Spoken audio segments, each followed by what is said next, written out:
Naniniwala si Senate President Pro Tempore Jinggoy Estrada na wala ng sapat na oras ang Senado para talakayin ang impeachment complaint laban kay Vice President Sara Duterte. Will adjourn on December 18. Will resume on January 13. Will adjourn again first week of February. Hindi rin daw maisip ni Estrada kung paano mapapabilis ng Kongreso ang mga proceedings dahil inaasahan niya ang sangkaterbang dokumento na maaaring iharap sa mga pagdinig ng impeachment. Kalaunan ay pinigilan niya ang kanyang sarili na magkomento pa matapos maalala ang panawagan ni Senate President Cheese Escudero sa kanila na huwag magsalita tungkol sa impeachment complaint laban sa Vice Presidente. Binigyang diin naman ng senador na kontra siya sa impeachment dahil lalo lamang officials ang ating kapangyarihan, sila ay accountable to the people at all times. Hindi lang kapag convenient sa kanila, hindi lang kapag trip nila, kundi sa lahat ng oras. Sa araw na ito, inaakusahan namin si Vice President Sara Duterte ng pagtataksil sa tiwalang ito sa pamamagitan ng paglustay ng 612.5 million na confidential funds ng Office of the Vice President at Department of Education.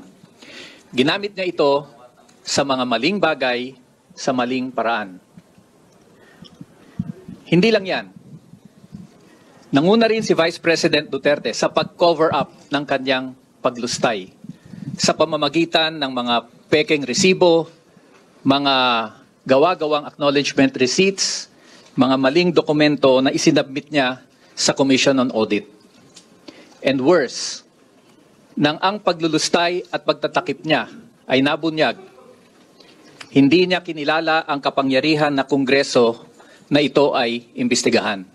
In fact, gumawa siya ng mga hakbang para pigilan ang Kongreso sa trabaho nitong oversight, sa trabaho nitong tingnan ang mga maling gawa ng kanyang mga opisina. Siya ay nag-asal pusit at hindi yan katanggap-tanggap. Ang mga ginawang ito ni Vice President Sara Duterte ay pagtataksil sa tiwalang ibinigay sa kanya ng taong bayan. This is a betrayal of the public trust. At dahil dito, karapat-dapat lamang na siya ay matanggal sa pwesto at huwag nang payagan na humawak ng anumang pwesto sa gobyerno. Kung kaya't sa araw na ito, ang 75 mga complainants na kumakatawan sa malawak at malapad na bilang ng ating mamamayan, marami dito ay kabataan at mga kinatawan ng iba't ibang sektor, ay dumudulog sa Kongreso na i-impeach si Vice President Sara Duterte for the betrayal of public trust. Maraming salamat po. Mahigpit natin talaga ini-endorso itong impeachment complaint ng ating mga taong bayan, which is composed of 75 na mga person representative of their organizations, dahil nakita naman natin talaga yung sa mga hearings, nakita natin sa Quadcom, dito sa Committee on Good Government, yung obvious na paglulustay ng pera o hindi maipaliwanag. Umpisa pa lang ng budget hearing, hindi na talaga maipaliwanag itong 125 million. At nung pinalalim pa natin yung pag-iimbestiga natin dito sa confidential funds, nakita nga natin talaga yung mga fabricated na mga acknowledgement receipt, yung mga pineke na mga accomplishment report, at iba't iba pa na tingin natin ay isang matinding matinding dahilan na para sabihin natin dito na hindi siya worth sa ating trust o hindi siya worth si Vice President Sara Duterte, hindi siya worthy ng trust ng taong bayan. Kaya kami sinusuportahan natin itong impeachment complaint na ito ng ating taong bayan. Can we ask the media siguro for questions? Sir, sige. Go ahead po. Big Sumintaknet 25. Clarification lang po. Out of 6 impeachable offenses stated in our Constitution, why only betrayal of public trust kayo nag-concentrate? Well, in fact, binabanggit ninyo paglustay sa pondo ng bayan, bakit hindi nyo isinama ang graft and corruption? Actually, these acts na minention sa betrayal of public trust constitute various offenses, kahit violation ng revised penal code. Pero finocus namin sa betrayal of public trust because it is all-encompassing na. At para sa amin, yung pinaka mabilis na paraan na ma-resolve ang kaso. Kaya betrayal of public trust. But more than just the mere grounds. Alam nyo, para sa mamamayan, napakataas ng pagpapahalaga nila ng iyong pag-violate sa public trust. So, pwede naman kami magdagdag ng marami pa. Pero the betrayal of public trust, yun encompasses everything kasi merong tiwala ang publiko sa'yo, tinaksilan mo yon. And that is, for us, one of the highest, if not the highest, treachery ng isang public official. So that's why we chose it, for the reasons I just mentioned. Okay, one last from my end. You made mention na malakas yung ebidensya na hawak ninyo against the Vice President, especially on the betrayal of public trust. So, gaano ka-optimistiko ang grupo ninyo na makukonvict si Vice President because we are running out of time? Kasi papasok na tayo sa election period by February next year. So alam naman natin, in reference with the previous impeachment hearing, like for example, the impeachment hearing of Chief Justice Corona, umabot po siya ng 4 na buwan. Well, unang-una, tayo po matagal tayo sa Kongreso. Alam natin dito, kung gustong bilisan ng proseso, madaling mapabilis. And we are convenient dahil nga napakahaba ng pinag-uusapan sa Kongresong ito. Tingin namin, alam na ng mga congressmen ano yung mga grounds. It's really a matter of just systematizing and putting all these things in a formal complaint. Tingin ko, karamihan sa ating mga congressmen, actually alam naman nila ano nangyari. And they're just waiting for someone to file a complaint. Senate is another matter. I think it is premature at this point to say that there are no votes. Dadaan pa ho ito sa isang trial sa Senado. And just like the congressmen, ang mga senador natin, titingnan yung ebidensya, babasahin yung complaint. At ang panawagan namin for them to be objective about it, tingnan nila yung ebidensya, tingnan nila yung tibay ng argumento. At napakasimple lang ng complaint na ito One ground, 3 acts, hindi magtatagal ito. And that's also one reason why we focused our complaint. Because there is that factor na nagmamadali tayo. Kailangan mo lang naman sa impeachment is 1 act and 1 ground to impeach a high official. Dugtong ko lang. Idagdag ko lang na kaya sa ngayon umaapila kami sa mga miyembro ng mababang kapulungan na bumoto ayon sa kanilang konsyensya. Hindi ayon sa kanilang partido, hindi ayon sa kung sino pa man na personal na interest nila, kung hindi ayon sa pag-weigh nila sa kung ano ba ang tama o mali sa ating bayan. Ang dugtong ko lang kasi public prosecutor ako doon sa Corona impeachment. Ano yun well, mayroong betrayal, mayroong culpable violation of the Constitution, mayroong graft and corruption, 8 acts. Kaya humaba ng 4 months. Anyway, if you can prove an impeachable ground in 1 act, that is enough.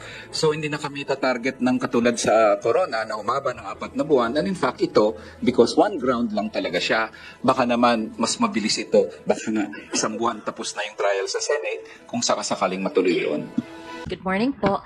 May I get your comment on the certification from the Philippine Statistics Authority saying wala pong record yung Mary Grace Piatos sa kanila, no birth, marriage, or death record? In effect, that certification means that Mary Grace Piatos does not exist. And that has serious implications, when you submit documents to the COA na merong tao na nagngangalang Mary Grace Piatos na nag-justify ng certain gastos, pero mapatunayan mong wala, parang merong element of fraud doon. So I guess that has to be taken into consideration by the Quadcom as well, this new development. Maganda po na nanggaling na mismo sa PSA ang pagtitibay na wala hong taong nangangalang Mary Grace Piatos. At siguro, tama lang po, katulad ng sinabi natin kasama si Congresswoman Geraldine Roman, na tignan ng Committee on Good Government and Accountability kung anong implikasyon nito. Sabi nga natin, Pag may nakita tayong mali sa isa, hindi malayong ganun din yung iba. May Latin dictum yun eh. Falsus in omnium, in unum, falsus in omnia. So, from a legal standpoint, we find probably kung sakuan pa, may basis po tayo na tanungin at suriin pa kung yung ibang mga resibo, yung ibang acknowledgement receipts, pareho din, kasing spurious din no acknowledgement receipt na pinirmahan ni Mary Grace Piatos. And then yesterday po, merong inihain yung unang impeachment complaint against Vice President Sara Duterte. Among the grounds cited, culpable violation of the Constitution, betrayal of public trust, alleged bribery, etc. Your comment po, and sa tingin niyo po ba may sapat na panahon pa ang mababang kapulungan para dito sa impeachment process? Well, from a personal point of view, yesterday I was clear during an interview na hindi ako parang, I'm not inclined to push for an impeachment process, kasi ito rin ang pananawagan sa amin ng Pangulo. I guess yung pananawagan ng Pangulo, hindi naman nangingialam siya sa aming mandato dito sa Kongreso, kundi pagpapaalala lamang na merong mga mahalagang issues na dapat naming harapin at talakayan dito sa Kongreso.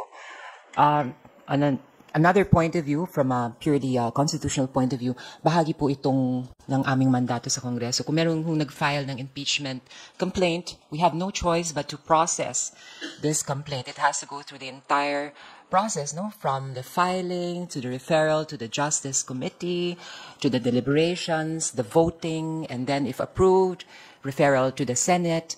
Do we have material time to process this complaint?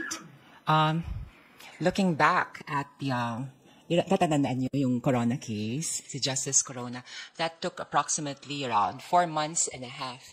So the question is, ano bang break natin? December 21. Mababato na kaya yan sa Justice Committee. Tapos, if we start by January, tapos magbe-break kami ng bandang Febrero, magre-resume kami dahil election year, bandang Mayo na, okay lang pa. But walang choice, kundi gawin ng trabaho ng Kongreso.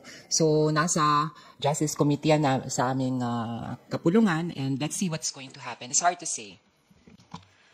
Ako masasabi ko lang, siguro sa nitong paghahain ng impeachment complaint ng mga civil society group, sa isa lamang pagpapatunay na ang taong bayan mismo ay naghahanap ng accountability sa kanyang mga sa kanilang mga halal na pinuno, lalong-lalo na sa kasong to sa Vice Presidente. Ito na siguro naman, ito'y pagpapakita lang ng mga issue na nailahad sa mga iba't ibang pagdinig dito sa Kongreso, lalong-lalo na sa Blue Ribbon ng House. Ang sa atin lang bilang mga kinatawan ng tao, meron tayong mandato. We have the constitutional duty and we're bound by that mandate to act on all impeachment complaint filed with the House. Siguro kung ano yung timetable, yun po ay bubusisiin ng liderato ng House. Kasi syempre hindi lang sa filing at hindi lang sa proceeding sa mababang kapulungan. Kailangan din natin tignan ang willingness din ng mas mataas na kapulungan ng Senado kung may oras din sila for the trial. This is not to give excuses. Definitely, we are all for accountability. But then again, katulad ng sinabi ng ating Pangulo, ang mahalaga din dito ay hindi tayo ma-distract sa iba pang mahalagang gawain ng inyong Kongreso.